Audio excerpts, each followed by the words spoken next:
நீங்கள் பார்த்து கொண்டிருப்பது உங்கள் ஜாஷுவா டிவி. சகல ஜனங்களுக்கும் நற்செய்தி. உருகாதோ நெஞ்சம் நெகிழாதோ, கண்ணீர் பெருகாதோ, ராஜா இயேசு ராஜா. இந்த நிகழ்ச்சியை உங்களுக்கு வழங்குவது கூரைக்கடை, ஆலங்குளம் மற்றும் பாவூர்சத்திரம்.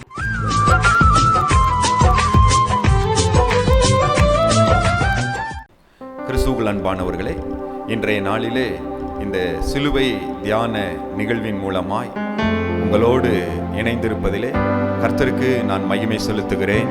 இந்த வாய்ப்பை கொடுத்த ஜாஷுவா டிவிக்கும் இயேசு கிறிஸ்துவின் நாமத்தினாலே நன்றிகளை நான் தெரிவித்துக் கொள்கிறேன். தியான நேரத்திலே இன்றைக்கு நமக்கு கொடுக்கப்பட்டிருக்கிற தலைப்பு ஜீவ புஸ்தகம் என்கிற தலைப்பிலே இன்றைக்கு நாம் தியானிக்க போகிறோம். அதற்கு முன்பாக ஒரு பாடலில் ஒரு பல்லவி, ஒரு சரணத்தை பாடி ஜெபித்து இன்றைய நாள் தியான நேரத்திற்குள் நாம் கர்த்தருடைய சமூகத்திலே காத்திருக்கலாம். கண்களை மூடி ஹல்லேலூயா. பலன் உள்ளவன் பலனற்றவன், பலனுள்ளவன் பலன் இல்லாதவன், யாராயிருந்தாலும்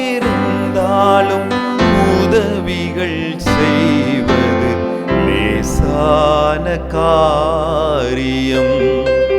என் இயேசுவுக்கு லேசான காரியம்.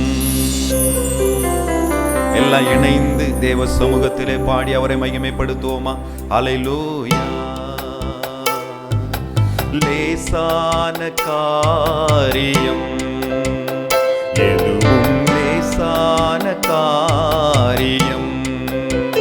செய்து சொல்லுங்க, லேசான காரியம், எதுவும் லேசான காரியம்.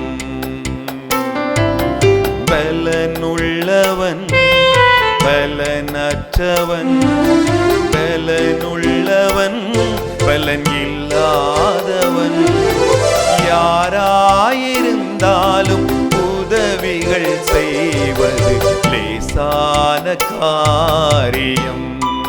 என் இயேசுவுக்கு லேசான காரியம், லேசான காரியம், எதுவும் லேசான காரியம். மண்ணை பிசைந்து மனிதனை படைத்தது லேசான காரியம்.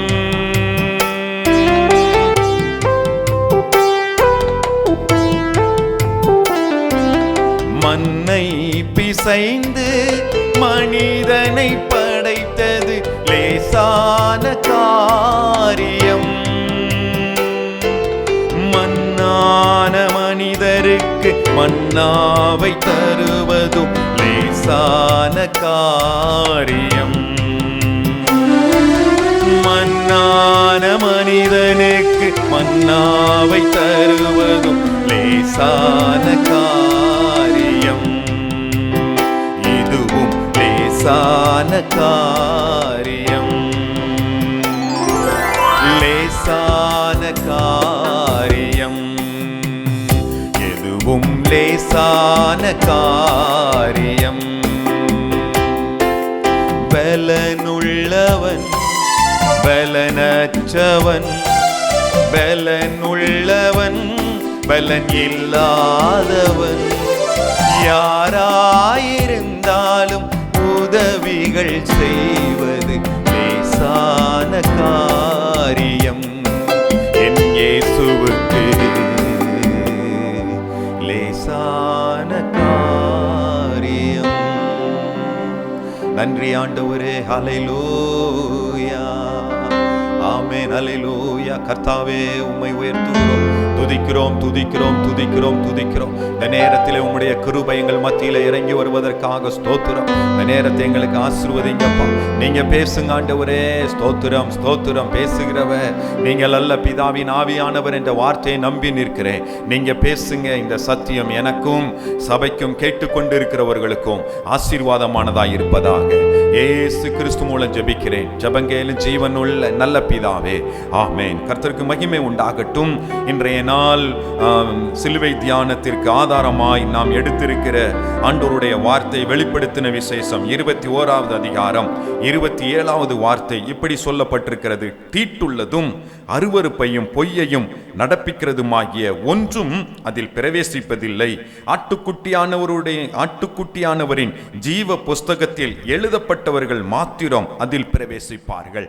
நல்ல கவனிங்க கிறிஸ்துவுக்குள் அன்பான சகோதரனே சகோதரியே, ஜீவ புஸ்தகத்தில் பெயர் எழுதப்பட்டவர்கள் மாத்திரம் அதில் பிரவேசிப்பார்கள். எதில் பிரவேசிப்பார்கள், எங்கே பிரவேசிப்பார்கள், அதனுடைய நிலை என்ன அப்படிங்கிறதையெல்லாம் நாம் அந்த 21வது அதிகாரம் முழுவதையும் வாசித்து பார்த்தோம் என்றால் அங்கு மிக அழகாய் யோவானுக்கு ஆண்டவர் வெளிப்படுத்தி காண்பிக்கிறதை நாம் வாசிக்க முடியும். அதில் ரொம்ப முக்கியமாய் கவனிக்க வேண்டிய ஒரு காரியம் என்னவென்றால், ஏன் அங்கு பிரவேசிக்க வேண்டும் அப்படிங்கிறத நீங்க கவனித்து பார்த்தீர்கள் என்றால் அங்கு அழுகை இல்லை, கண்ணீர் இல்லை, கவலை இல்லை, கசப்பு இல்லை, அங்கு இரவு இல்லை, இருட்டு இல்லை, தேவனுடைய வெளிச்சத்திலே இருக்கக்கூடிய ஒரு அனுபவத்தை அங்கு எழுதப்பட்டிருக்கிறது. அங்கு போவதற்கு நமக்கு என்ன தேவை அப்படின்னா ஜீவ புஸ்தகத்திலே பெயர் எழுதப்பட்டிருக்க வேண்டும். அதை குறித்து நிறைய நாம் அங்கு சொல்லப்பட்டிருக்கிற காரியங்களை தியானிக்க முடியும். அதை போலவே வெளிப்படுத்தின விசேஷம் 3வது அதிகாரம் 5வது வார்த்தையை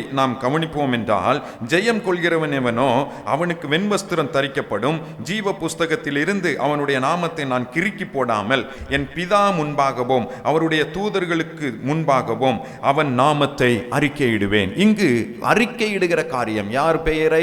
ஜீவ புஸ்தகத்திலே பெயர் எழுதப்பட்டிருக்கிறவர்களுடைய பெயரை நான் அறிக்கையிடுவேன்னு அங்கு சொல்லப்பட்டிருக்கிறது. அவர்கள் எப்படிப்பட்டவர்களா இருக்கிறார்கள்? ஜெயம் கொள்கிறவர்களா இருக்கிறார்கள். அப்படிப்பட்டவர்களுடைய பெயர் ஜீவ புஸ்தகத்தில் எழுதப்படுகிறது. அதை அறிக்கையிடுகிறேன் என்று அங்கு இயேசு கிறிஸ்துவை குறித்து சொல்லப்பட்டிருக்கிறது. இங்கே 21-27 சொல்லப்படுகிறது, தீட்டுள்ளதும் அருவருப்பையும் பொய்யையும் நடப்பிக்கிறதுமாகிய ஒன்றும் அதில் பிரவேசிப்பதில்லை. ஜெயம் கொள்ள வேண்டும். அந்த ஜெயம் கொள்கிறவர்கள் எப்படிப்பட்டவர்களாய் இருக்கிறார்கள் என்றால், தீட்டானது எதையும் செய்யாதவர்களாய், உலகத்தினால் கரைப்படாதவர்களாய், அதற்கடுத்து சொல்லப்பட்டிருக்கிறது அருவருப்பு இல்லாதவர்கள், பொய்யை நடப்பிக்காதவர்கள். இன்றைய உலகத்தை நாம் பார்த்தோம் என்றால் இந்த தீட்டான காரியத்தில் மனிதர்கள் வீழ்ந்து கொண்டிருக்கிறார்கள்.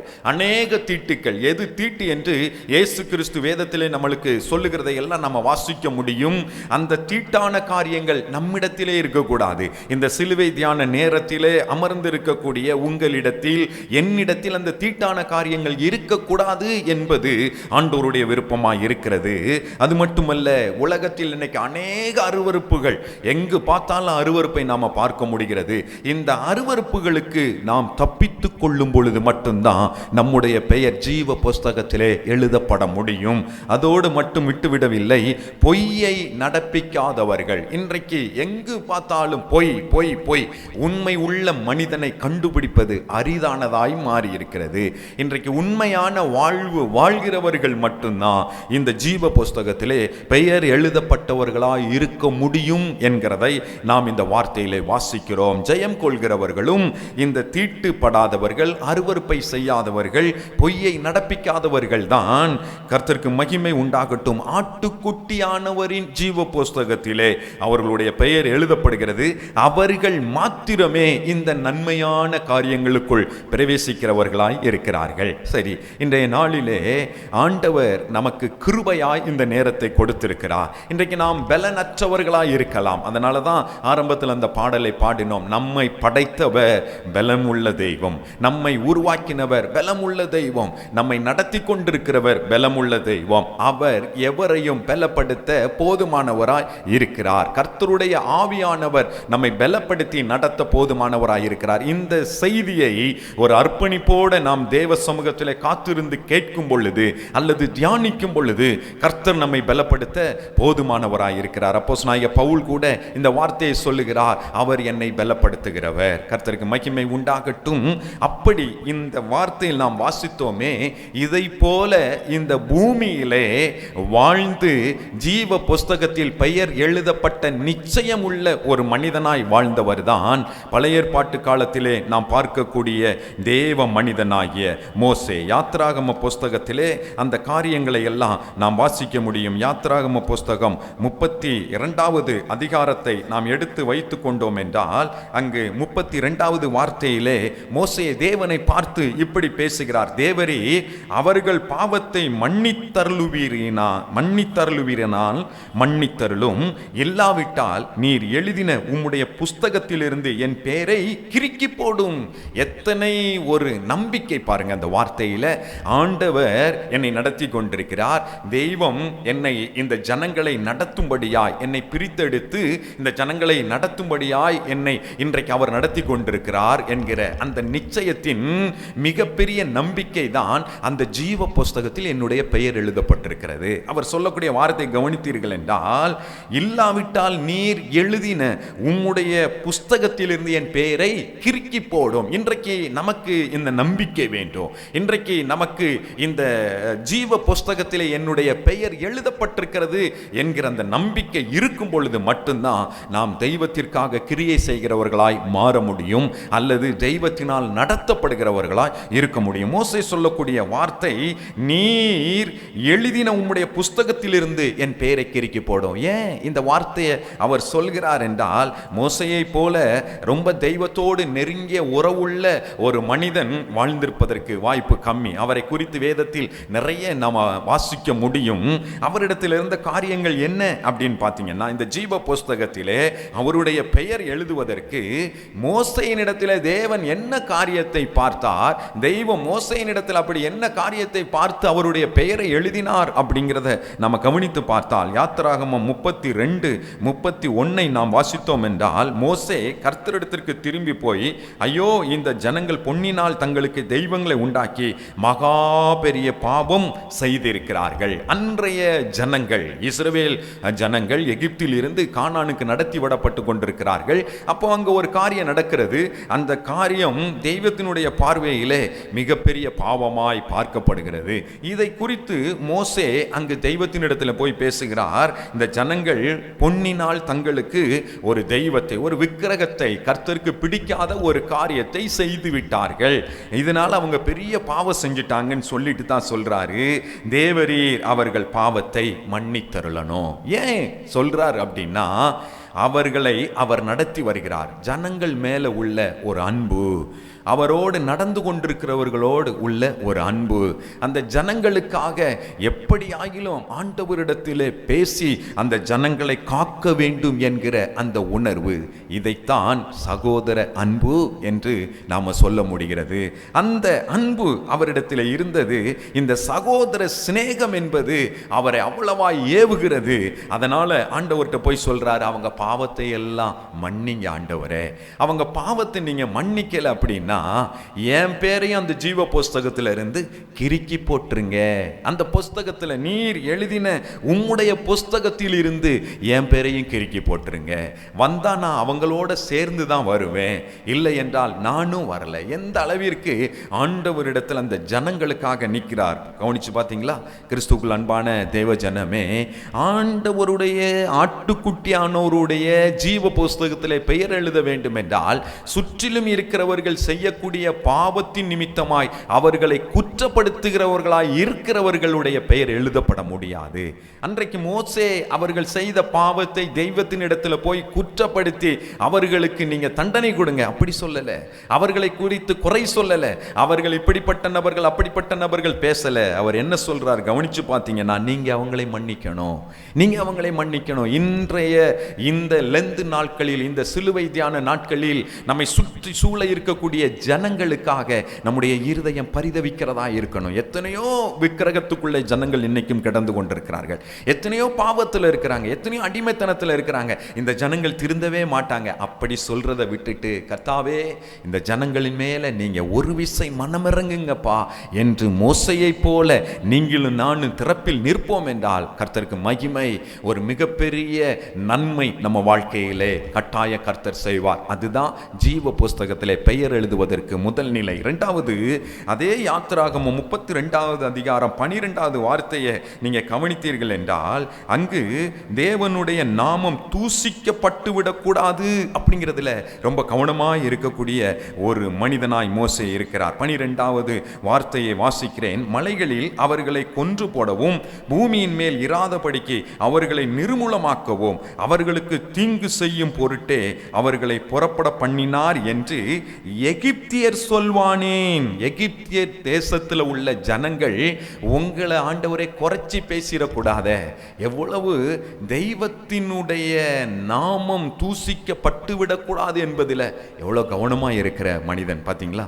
ஆச்சரியமான ஒரு தெய்வத்தின் மேல் உள்ள ஒரு உறவை வைத்திருந்தவர் தான் இந்த மோசே. தன்னுடைய தெய்வம் புறஜாதிகளால், குறிப்பாய் எகிப்தியர்களால் தூசிக்கப்பட்டு விடக்கூடாது. அழகாய ஆண்டவர் எகிப்து தேசத்திலிருந்து ஜனங்களை நடத்தி கொண்டு வந்தார். அந்த நடத்தி கொண்டு வந்த ஜனங்களை நடுவழியிலே அந்த தெய்வம் அழித்து போட்டார். அந்த ஜனங்கள் முரட்டாட்டம் உள்ளவர்கள். அவர்கள் செய்த செயலின் நிமித்தமாய் நடுவழியிலே அவர்கள் தங்களுடைய ஜீவனை இழந்தார்கள். நடுவழியிலே அவர்கள் மரணத்தை சந்தித்தார்கள். நடுவழியிலே தெய்வ கோபத்திற்கு ஆளாக்கப்பட்டார்கள் என்று உங்க நாம தூசிக்கப்பட்டு விடக்கூடாது ஆண்டவரே. உங்களை எந்த ஒரு நபரும் குறை சொல்லிடக்கூடாது, தெய்வத்தை யாரும் குற்றப்படுத்தி விடக்கூடாது என்பதில் அவ்வளவு அக்கறை உள்ள ஒரு மனிதனாய் இருந்தார் மோசே. அங்கு அவர் சொல்லக்கூடிய அந்த ஒரே ஒரு வார்த்தையை திரும்ப நான் வாசிக்கிறேன், கவனியுங்கள். எகிப்தியர் சொல்வானேன், உம்முடைய கோபத்தின் உக்கிரத்தை விட்டு திரும்பி உமது ஜனங்களுக்கு தீங்கு செய்யாத படிக்கு அவர்கள் மேல் பரிதாபம் கொள்ளும். கோபத்தில் இருந்து ஆண்டவரே நீங்க கொஞ்சம் விலகிருங்கப்பா, அந்த ஜனங்கள் மேல கொஞ்சம் பரிதாபப்படுங்க. எத்தனை அக்கறை, ஜனங்கள் மேலே அக்கறை இருக்கிறது. இரண்டாவது, தெய்வத்தினுடைய நாமமும் தூசிக்கப்பட்டு விடக்கூடாது. இன்னொரு காரியம் மோசேயின் இடத்துல நாம் யாவரும் அறிந்தது தான். என்னாகம புஸ்தகம் 12:7 வாசிக்கும் பொழுது ஆண்டவரே சொல்கிறார், என் தாசனாகிய மோசே என் வீட்டில் எங்கும் உண்மை உள்ளவன். இன்னொரு காரியம் நமக்கு தேவைப்படுகிறது. அதைத்தான் வெளிப்படுத்தின விசேஷத்திலே நாம் இந்த தியான நேரத்துக்கு ஆதாரமாய் வாசித்த வசனத்திலே வாசித்தோம். பொய்யானதை நடப்பிக்காதவர்கள். பொய்யானதை நடப்பிக்காதவர்கள் எப்படிப்பட்டவர்களாய் இருப்பார்கள் என்றால் உண்மை உள்ளவர்களாய் இருப்பார்கள். தெய்வ சமூகத்திலே ஒரு மனிதன் உண்மையாய் இருக்கிறான் என்றால் அவனுடைய பெயர் நிச்சயமாய் ஜீவ புஸ்தகத்தில் எழுதப்பட்டிருக்கும். உண்மை இல்லாத ஒரு உலகம், உண்மை இல்லாத ஒரு ஜன கூட்டம், உண்மை என்றால் என்ன என்று கேட்கும் அளவிற்கு இன்றைக்கு இந்த உலகம் இருந்து கொண்டிருக்கிறது. ஆனால் உண்மையான மனிதனை கர்த்தர் தேடிக்கொண்டிருக்கிறார். இன்னைக்கு உங்களுக்கு கொடுக்கப்பட்டிருக்கிற இந்த வாழ்க்கையில நீங்கள் உண்மையா இருப்பீர்கள் என்றால், ஆண்டவருடைய வார்த்தையிலே வாசிக்கிறோம், கொஞ்சத்தில் உண்மை உள்ளவர்களை கர்த்தர் அநேகத்தில் ஆசீர்வதிக்கிறவராயிருக்கிறார். அந்த அநேகம் என்ன? அதுதான் நித்திய ஜீவன், அதுதான் பரலோகம். அதைத்தான் வெளிப்படுத்தின விசேஷம் 21வது அதிகாரத்திலே நாம் வாசிக்கிறோம். கிறிஸ்துவுக்குள் அன்பான சகோதரனே சகோதரியே, இந்த சிலுவை தியான நேரத்தில் நம்மை நாம் கொஞ்சம் ஆராய்ந்து பார்ப்போம். கிறிஸ்துவுக்குள் நம்மை ஆராய்ந்து பார்ப்போம். பரிசுத்த ஆவியின் நிறைவில் நம்மை ஆராய்ந்து பார்ப்போம். இன்னும் நான் எப்படி இருக்கிறேன்? என்னுடைய வாழ்க்கை எப்படி இருக்கிறது? ஜீவ புஸ்தகத்தில் பெயர் எழுதுவதற்கு என்னுடைய இந்த வாழ்வு தகுதி உள்ளதா இருக்கிறதா? மோசேயின் இடத்தில் இருந்த அந்த காரியங்கள் என்னிடத்தில் இருக்கிறதா? இன்னும் ஒரு காரியத்தை மட்டும் நான் உங்களிடத்தில் நினைவுபடுத்த விரும்புகிறேன். யாத்திராகம புஸ்தகம் 32வது அதிகாரம் 13வது வசனத்திலே நீங்க வாசிப்பீர்கள் என்றால் அதனுடைய கடைசி வார்த்தை இப்படி எழுதப்பட்டிருக்கிறது, கெஞ்சி பிரார்த்தித்தான். பிரார்த்தனை பல வகையில் இருக்கிறது. விண்ணப்பம் பண்ணுகிறது, அடுத்தவர்களுக்காக பிரார்த்தனை பண்ணுகிறது, அடுத்தவர்களுக்காக வேண்டிக் கொள்வது, இப்படி பல வகையான காரியங்கள் இருக்கிறது ஜெபத்திலே.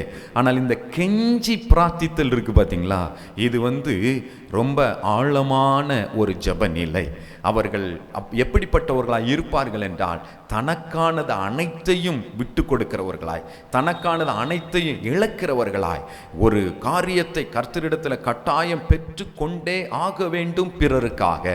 அப்படிப்பட்ட உணர்வுகள் தான் கெஞ்சி பிரார்த்திக்கிற அனுபவத்திற்குள்ளே நடத்துகிறதா இருக்கிறது. அந்த கெஞ்சி பிரார்த்தித்த அந்த அனுபவமும் நம்முடைய வாழ்க்கையிலே தேவையாயிருக்கிறது. இன்னும் ஒரே ஒரு காரியம், இந்த மோசேயை குறித்து எபிரேயரிலே நாம் வாசிக்கும் பொழுது அங்கே அழகாய் அங்கே அந்த வார்த்தை பதிவு செய்யப்பட்டிருக்கிறது. 11வது அதிகாரம் 24-25 வாசித்தோம் என்றால், விசுவாசத்தினாலே மோசே தான் பெரியவனான போது பார்வோனுடைய குமாரத்தின் மகன் எண்ணப்படுவதை வெறுத்து அநித்தியமான பாவ சந்தோஷங்களை அனுபவிப்பதை பார்க்கலாம் தேவனுடைய ஜனங்களோட துன்பத்தை அனுபவிப்பதே தெரிந்து கொண்டு.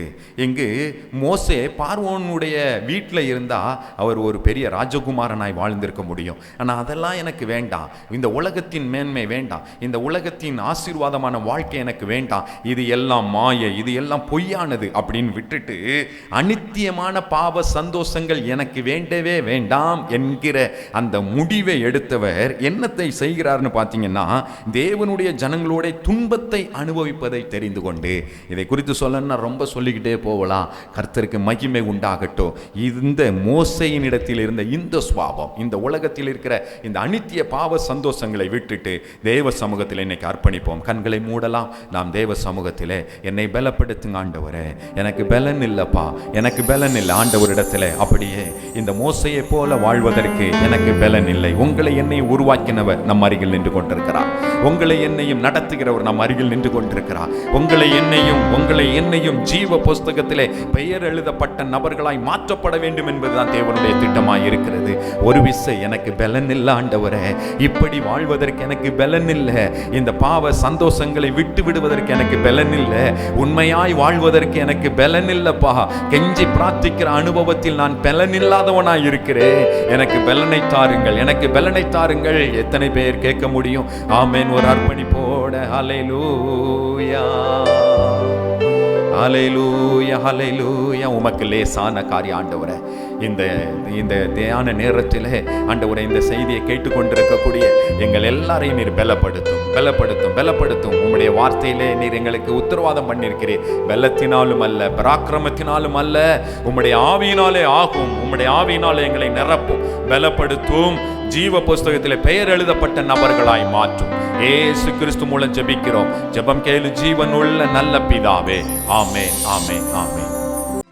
நண்பர்களாய் குடும்பமாய் கொண்டாடி மகிழ நிலா கூரை கடை வாங்க.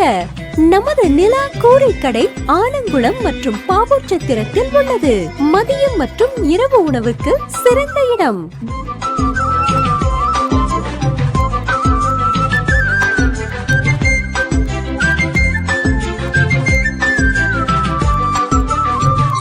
அருகில் பழைய சந்தை, பாவூர்சத்திரம் மற்றும் ஆலங்குளம் இந்தியன் வங்கி கீழ்ப்புறம். சீரக சம்பா மட்டன் மற்றும் சிக்கன் பக்கெட் பிரியாணி கிடைக்கும். உங்கள் இல்ல சுப நிகழ்ச்சிகளுக்கு ஆர்டரின் பெயரில் சிறந்த முறையில் உணவுகள் செய்து கொடுக்கிறோம். நிலா கூரை கடை ஆலங்குளம் மற்றும் பாவூர்சத்திரம்.